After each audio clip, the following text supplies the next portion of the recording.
Okay, so let's talk about two-dimensional arrays. So to set up a two-dimensional array, you could do one of the following.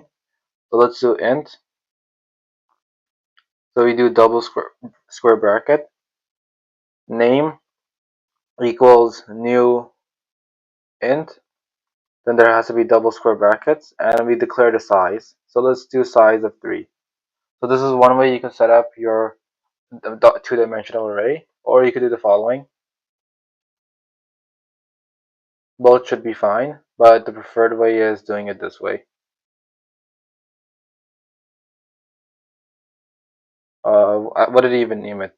I honestly cannot remember. I'll just call it matrix. I think I called it name. Whatever. Anyways, so pretty much what's going on here. Oh yeah, and then that at the end. Okay, so pretty much this creates a 3 by 3 matrix. So pretty much what we get is something like this. So this is supposed to represent our rows, which is this part, and this is supposed to represent our columns. So we have 3 rows, 3 columns. The index are 0, 1, 2, 0, 1, 2. If you want to start filling these in, you would call the array name, put in the value of the first row. So we do 0, and then the value of whatever column. So if you do 2, and let's say we have that to be 7.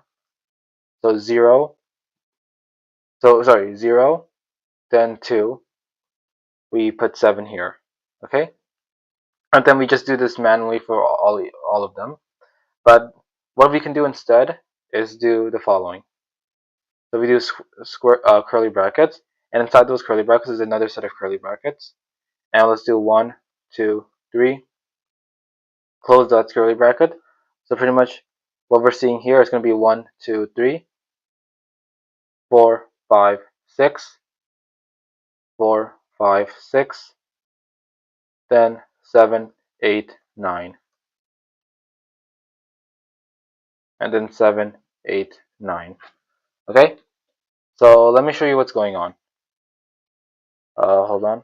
Let me move this. Okay. This is supposed to be 0. So this is the 0 here. And the values inside is 0, 1, and 2. Okay? So 0, 1, and 2. Now this is just 1. So it's this part. And then 0, 1, and 2. And then this is just 2. So it's this part. And then 0, 1, and 2. Alright? Now if you want to start printing all of these individually, what we could do is do a nested for loop. So for int I equals 0, then we do I has to be less than the length of this. So if we do matrix dot length, it gives you the length of these 3 slots. Okay, so this is just going to be 3, and then we increment by 1. Now we'll do another for loop. For int j is equal to 0, j has to be less than matrix. We'll put in I dot length. Okay, so see, when I is 0, we're going to be viewing these 3 values individually, and we see their length is 3, because what we're actually seeing is arrays inside of arrays. So this whole thing is an array, and inside there's 3 smaller arrays. So when we do matrix at 0, we're viewing the contents of this singular array. When it's matrix dot 1, it's this singular array. And notice how all of these singular arrays have a length of 3. Okay? And then we do j plus plus. Let me move this table. I'm going to move it up here.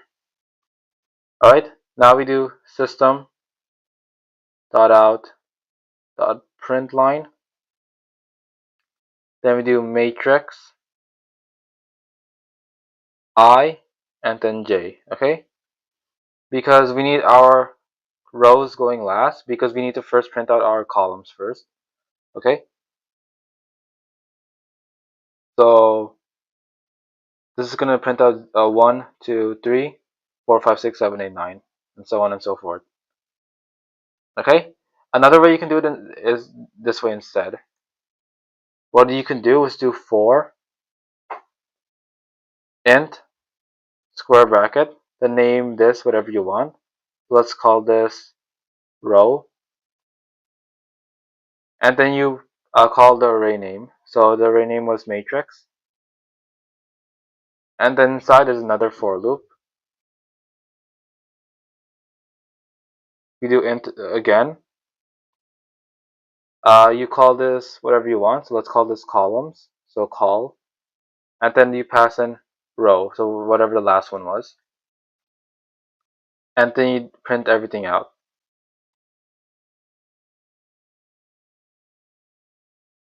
So you print out call, and then this prints out 1, 2, 3, 4, 5, 6, 7, 8, 9. All right. So that's uh, pretty much a quick introduction to how two-dimensional arrays work in Java.